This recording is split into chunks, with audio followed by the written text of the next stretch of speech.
Akhirnya Marc Marquez diizinkan dokter turun balap minggu depan. Kita akan bedah setelah ini, kita akan kupas dari mana-mana aja. Oke?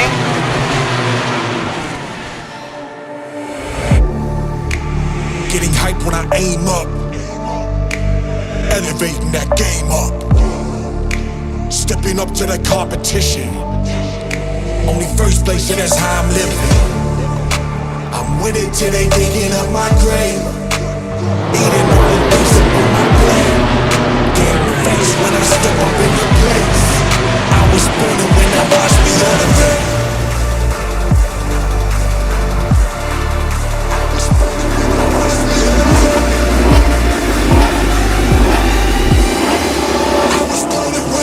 me elevate.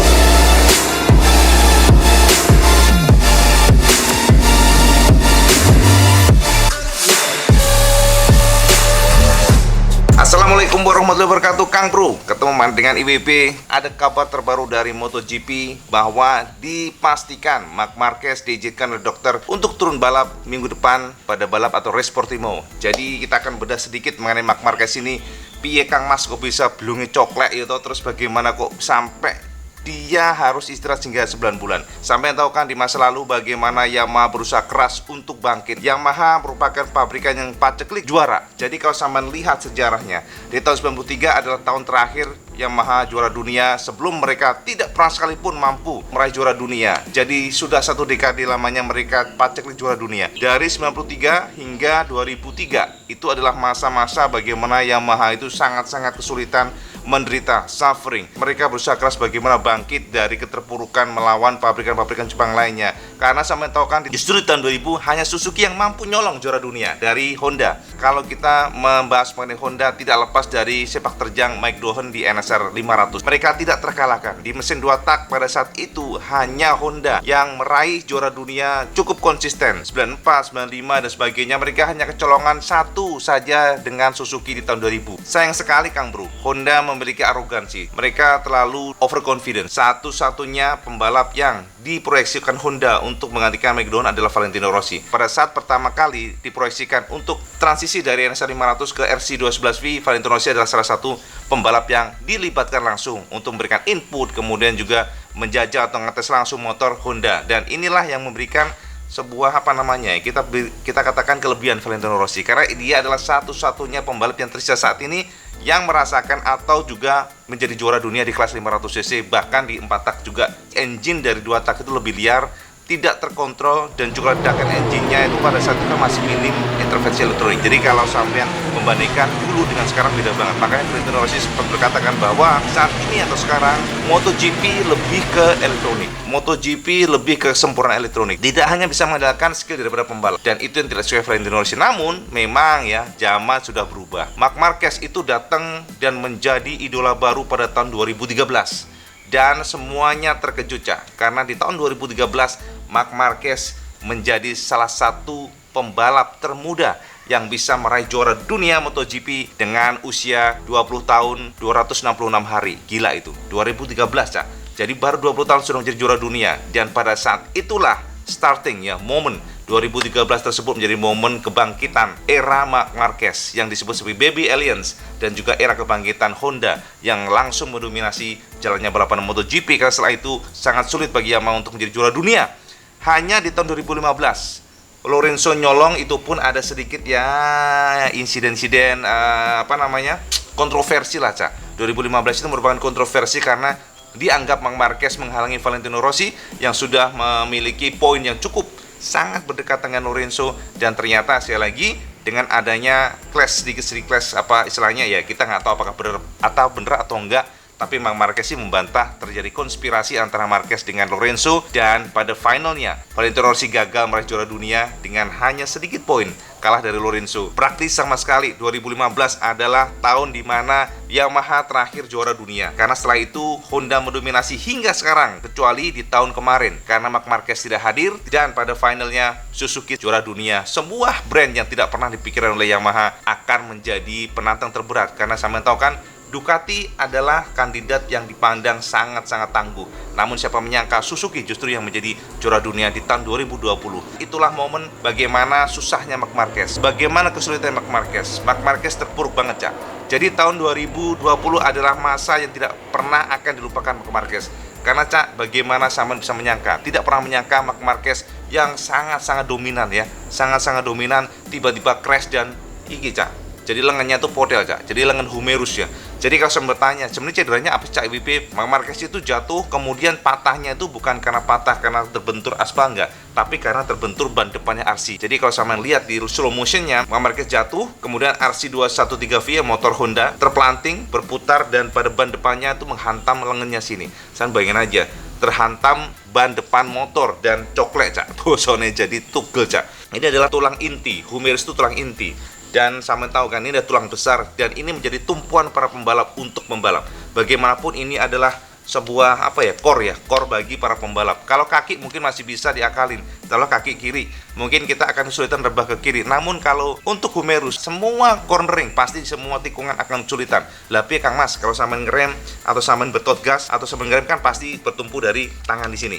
Jadi tumpuan semuanya gravitasi ditahan sama tangan. Jadi bagaimanapun tidak akan bisa sama sekali Marc Marquez menggunakan motor jika kondisi humerusnya masih pada kondisi yang sangat ekstrim ya pada saat itu. Jadi yang sangat disayangkan pada saat itu adalah keputusan dokter untuk mengoperasi kemudian mengizinkan Marc Marquez turun di Jerez. Jadi saya mantaukan kemarin setelah operasi, kemudian Marc Marquez turun lagi untuk melakukan free practice di Jerez. Ini adalah kesalahan fatal. Pada saat free practice sempat bengkak ya, jadi dia gede ya sininya, Cak, tanya gede, bengkak. Dan itu disinyalir karena gara-gara kondisi dari tulangnya yang masih belum benar-benar pas. Karena kan di sana di baut, Cak, banyak baut dan juga ada plat titanium yang menyangga tulang supaya tidak protol bosone. Tapi ternyata ya itu tadi, bagaimanapun manusia itu ada limitasi. Bagaimanapun recovery badan itu ada prosesnya, nggak bisa langsung turun balap. Seharusnya setelah operasi Marc Marquez harus istirahat 3 bulan paling tidak. Namun karena diizinkan oleh dokter, itulah disaster, bencana yang membuat Marc Marquez akhirnya pada kondisi yang sangat sulit. Jadi, Cak, setelah bengkak kemudian dicek lagi, istirahat, dan ternyata ada kecelakaan kedua. Jadi setelah operasi ya, jadi setelah bengkak dicek, ternyata memang ada problem. Dan setelah itu kalau nggak salah ada insiden di mana katanya ya konon Marc Marquez membuka jendela dan itulah yang membuat sekali lagi terjadi bengkok ya, Cak. Jadi platnya tuh bengkok. Aduh, itu pokoknya kalau Ibing lihat rekaman itunya sama lihat di gambar ini ngilu banget, Cak. Asli ngilu banget. Itu menjadi salah satu bencana buat Honda karena setelah itu Marc Marquez benar-benar tidak bisa turun balap dan Marc Marquez akhirnya melakukan operasi kedua. Dan operasi kedua ini ternyata juga gagal sebab ada infeksi di bagian tulangnya. Jadi konon kata dokter, mereka sudah melakukan operasi, namun siapa menyangka recovery dari humerusnya, jadi tulang-tulangnya yang membentuk untuk tersambung itu sangat lambat. Ternyata setelah dicek lagi oleh dokter yang lain, ternyata ditemukan infeksi bagian tulangnya dan itulah yang membuat semuanya menjadi sangat lambat. Progres seberat tulangnya sangat lambat, sehingga diharuskan untuk melakukan operasi ketiga akhir tahun kemarin 2020. Dan dilalah, Cak, ternyata akhir 2020 alhamdulillah ya kasarnya terjadi recovery yang sangat signifikan sehingga diputuskan di bulan ini.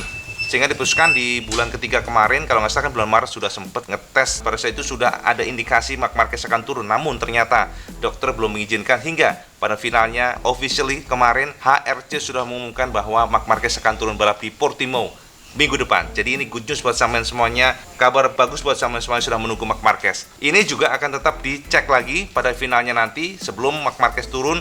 Dan saat ini Marc Marquez sedang berusaha keras untuk melakukan gym lah, nge-gym, kemudian bagaimana latihan-latihan kecil, motor versi mass production, kemudian juga sempat menggunakan mini bike melakukan latihan. Dan memang secara fisik Marc Marquez mengatakan bahwa dia siap untuk turun balap.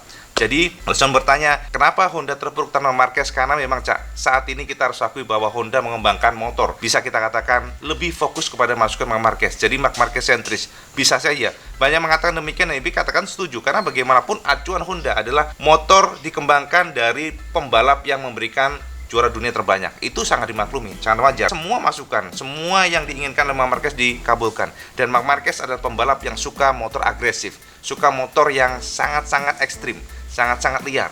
Dan kita katakan Honda RC adalah motor yang cukup sulit bagi pembalap untuk di-handle. Itu yang bisa kita simpulkan. Jadi sampai tahu kan bagaimana pembalap lain yang sudah menggunakan inline pas selalu kesulitan menggunakan Honda, karena Honda RC tidak bisa di-handle dengan smooth ya.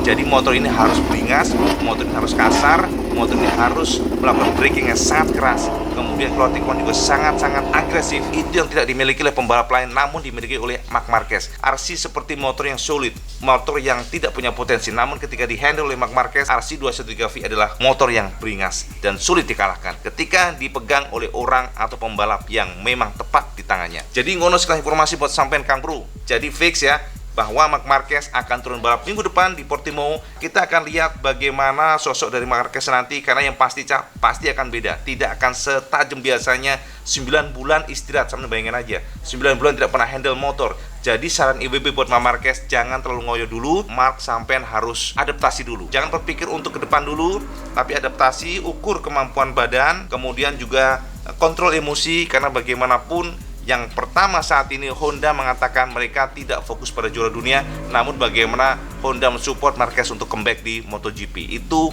adalah misi utama Honda. Oleh karena itu, saran buat Marc Marquez sekali lagi, jangan ngoyo. Yang penting finish wae, Cak. Yang penting finish wae wis, pokoke kuwi cukup daripada nanti pecicilan ya. Nanti glosor mana coklat jadi ciloko tenan. Jadi informasi sekali buat sampean semuanya, celotehan cukup panjang. Yang pasti ini adalah update terbaru dari benar-benaran bahwa Marc Marquez akan turun balap di MotoGP Portimao minggu depan. Kita berharap pada last test nanti untuk medisnya, secara medis ya, medical secara kesehatannya nanti Marc Marquez lolos, sehingga kita akan melihat sepak terjang baby Elias di MotoGP yang sudah cukup lama dan kita pastinya kangen. Ya, menurut Kamas, informasi buat sama semuanya di benaran. Kalau sama suka video ini, like, share, dan subscribe. Dan jangan lupa juga sampai subscribe untuk yang paling penting. Assalamualaikum warahmatullahi wabarakatuh. Salam Jos Gandos.